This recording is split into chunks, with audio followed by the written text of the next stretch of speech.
called Vaporetto. Vaporetto.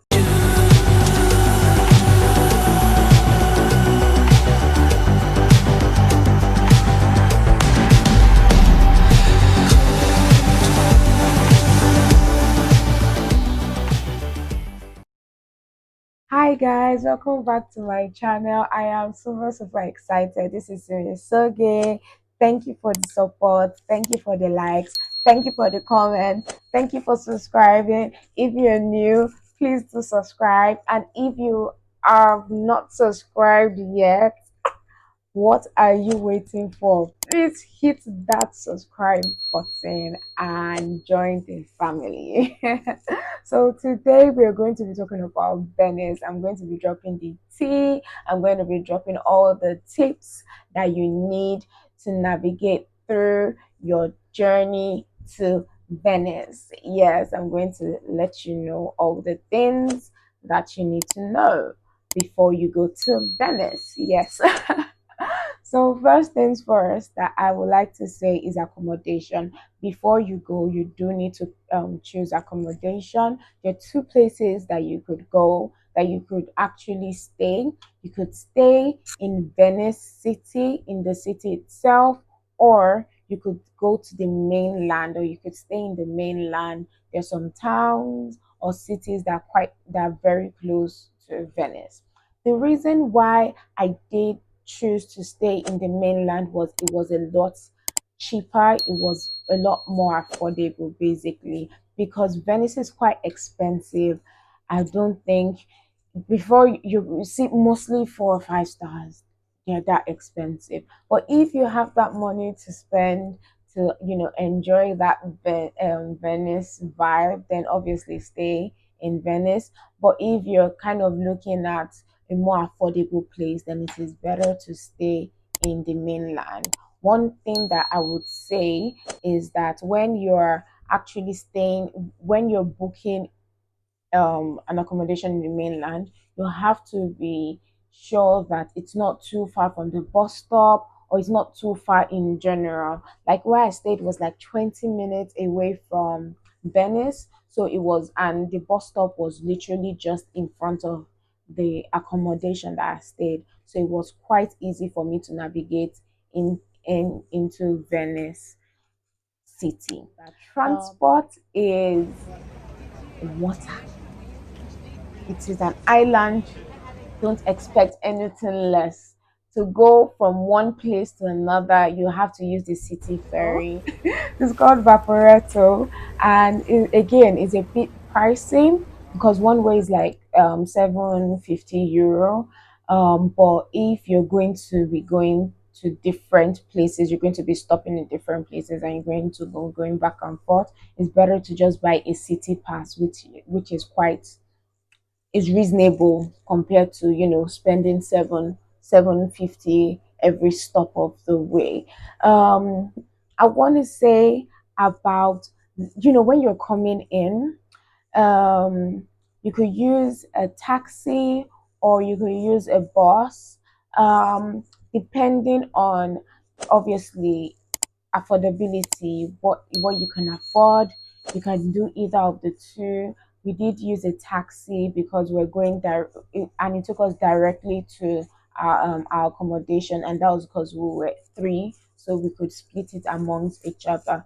But if you're maybe solo traveling, or you're two, or it's a bit expensive, then just use a bus, and it will get you to your destination basically. When you're coming to Venice, especially if you're going to be staying in Venice City, please do not carry big luggages. Like, don't do that. I'm sure, like, if you watch couple of videos, they would mention it. Like, that's one thing. Don't do that because there are a lot of bridges, there are a lot of stairs, there are a lot of places that there are a lot of ups and downs. So if you're carrying your 23 kg baggage around Venice, my darling, you're going to you're going to sweat it out, because it is going to be really tough for you to get to wherever you're going to. Another thing is, three, Google Map. Google Map may not be your friend. Google Map may not totally be your friend. Do not rely on Google Map for, the narrow alleys, because in Venice there are a lot of narrow alleys, there are a lot of, you know, closed, there are a lot of places, sneaky corners that Google Map may not really catch, if you get my drift. So if you're going to like main places, yes, Google Map may actually be able to navigate you through those places. But ugh, I got yeah, there were a couple of times that I got lost, but it's also a very good thing because you get to see other places that you may have missed. There are a lot of shops. So my next point would be shops. There are a lot of shops, lot of luxurious shops, Fendi, Louis Vuitton, and any designer that you're looking for, you will find it in Venice. Like I was like, if you don't have money, can you actually, you know, enjoy Venice? But we did a lot of window shopping, which was amazing. So, trying to see how we behave when we get that money. So that's what we did. So it was actually really, really lovely. Another thing that I'll say is the food. The food is amazing. They have a lot of variety of food. And because again it's an island, it's water environment as well. So you're going to be seeing a lot of seafood. And if you haven't tried seafood, it is a very lovely place to actually venture and try new food, try Italian food, try Italian cuisines, try different things. Like once you go to a new place, try their local food and just enjoy it. Or if you don't enjoy it, then you know what you like and what you don't like, right? And then moving to what to wear, you need to be, like I mentioned, because of the hills, the bridges, the ups and downs. You're going to be walking a lot because if you're not in the city ferry, you're definitely going to be walking because that's the only two means of transportation that you have in Venice City. So you need to wear something comfortable. You need to find comfortable footwear, comfortable clothing as well, depending on the time of the year that you're going. And yeah, basically that.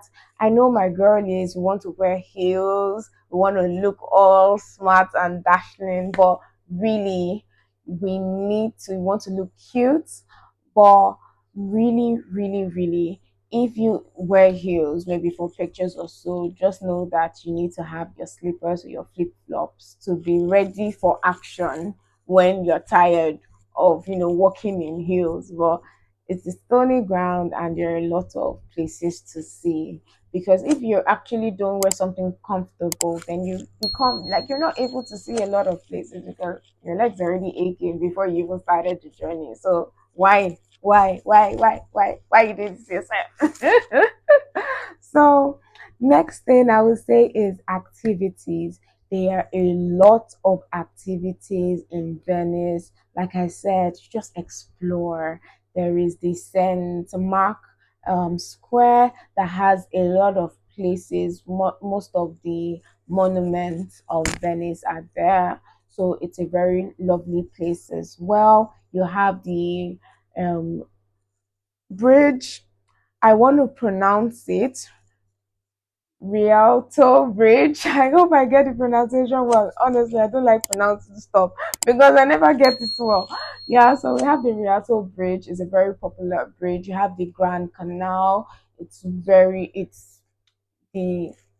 it's like the island basically. You have so many places that you could go if you want to go to like all these touristy attractions. You do need to you didn't need to buy a ticket. You can use all these apps like Get Your Guide, Trip Advisor to get your ticket. If there is a skip the line option, please just get it because especially like Venice is a very touristy environment and is full of tourists, and if you don't want to stay in a long queue before you even get to where you're going. And it's just advisable to buy skip the line ticket.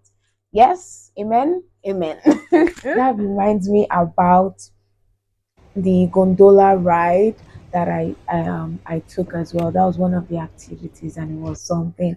It was just breathtaking because you get to see the city in the light of, like, while you're going through that grand canal that I talked about. Yeah, so you see the city, you see different places, and the gondola rider that I had was amazing. He tried to, chat us up, and it just made everything really interesting. And there was a time he, like, tried to stumble the boat, and I'm like, why? I was like, why, why do you want the devil to use you? Well, another thing that we did there was we did like we went to like neighboring cities. Yes, we went to a place, Gatherland, and it has this Disney feel. There were a lot of roller coasters and a lot of it's like an amusement park basically. So we went there and it was amazing. I'm going to do a video about it very soon, and it's a story for another time, and it's a quite interesting one, so just watch out. Yeah, so we also did like island hopping as well. So we went to Murano and Torcella.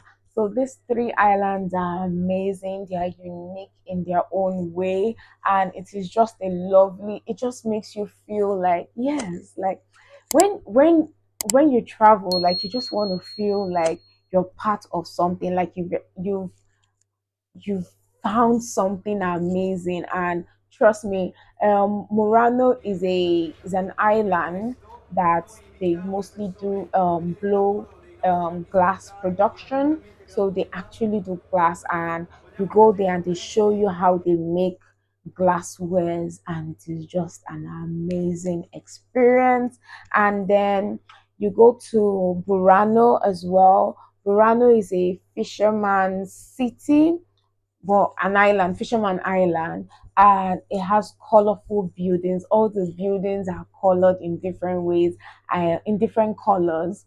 And there's actually like a story behind it, because they did say that the fishermen, when they go to fish and then they go to the pub to drink, they get drunk. So for them to actually identify their houses and not get drunk and enter another person's house. They color their houses to remember which house is theirs. I don't know how true it is, but it's an amazing story and it's a beautiful place. They also do lace production as well. So you see a lot of shops that sell their lace clothing, and so it was just amazing. Torcella, I didn't spend so much time in Torcella because rain fell, and so it was just a quick, in fact it was just a quick in and out.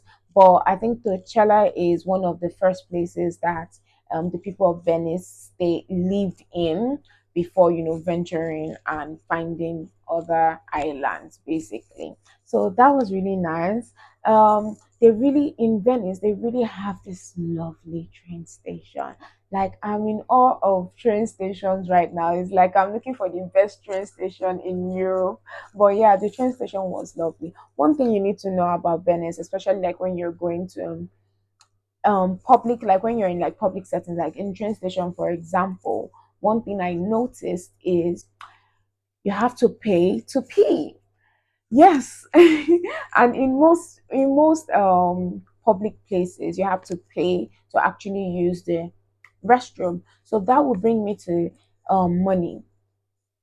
Yes, you can use your contactless, you can use your card to do transactions, but it is very important that at least you carry a bit of euros, like cash, just in case you need to buy some things, or again, you need to pee. Because if you get somewhere and you need to pee, there's no card, you can't use your card, you have to use the coins to actually access the toilet.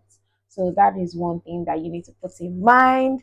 I'm going to be talking about eSINs, because you're thinking, okay, can I roam? Yes, you can roam if you want to roam, but like my service provider, when I roam and I get back to my country of residence, they hit me with a massive bill. So I'm like, what did I do?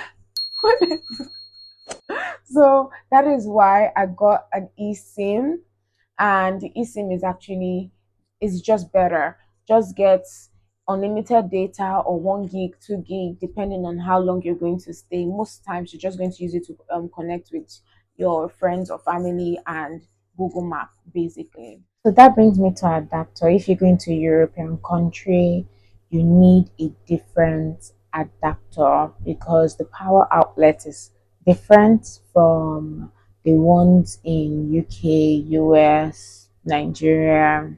If it's not in European country, it's different. So it's better to buy it before you go because obviously you can get it in the airport, you can get it in the shops. But I mean, when you go, you don't want to start looking, you don't want your phone to die or your gadget to run out of power and you don't have anywhere to charge it. I mean, so it's just better to get it before you venture out. Yeah. And then that will bring me to weather. So I don't know how true this is. Don't say you heard it from me. But there's a story that Venice is disappearing. So in a couple of years, Venice may sink. Venice may be no more. So when is the right time to go to Venice? Now. So I heard that, and that's basically because there are a lot of high tides, there are a lot of flooding in Venice. So the best time to go to Venice is during spring or during fall. And that is because the weather is a lot better and it is more you're able to adapt to it more than summer. Summer they say is very hot and winter is the high tide season, so there are a lot of floodings and it could get very cold as well.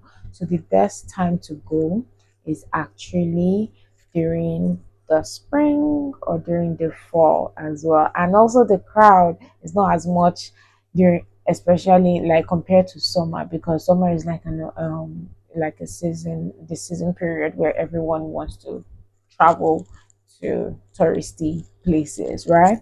But then again, because it's a tourist country, so there are a lot of people that still come. So you may still see a lot of crowd, and that's why you need to get that skip the line ticket because you don't know, right? And yes, so that as well maybe the best time to travel with the weather as well. The weather can be a bit here and there. Rain is quite unpredictable, to be honest. It can rain some days, sunshine some days, but during my time, I think it only rained like twice. So it wasn't a bad time to travel. And so that's why I would just advise that you go either during fall or spring, basically. And yes, so in general, Venice was amazing. It was amazing. I will go there again. I'm so sure I'll go there again. And it's just it's a romantic place as well. And I really enjoyed my time there. I would advise anyone that wants to go somewhere to Italy if they're thinking about a place to go. There are a lot of beautiful places to go, but Venice should at least make the list. It should definitely make the list. You can go there, spend 2 or 3 days to explore the city, and I'm sure you will have an amazing time. Thank you so much for watching this video. If you liked it, if you learned one or two things, just let me know down below if you're planning to travel to Venice now, later, in the future. Let me know. Like, subscribe, please share the videos. Please share the videos, share the videos, share the videos. So share the videos, and it's just amazing chatting with you guys again. And see you in the next video. Bye.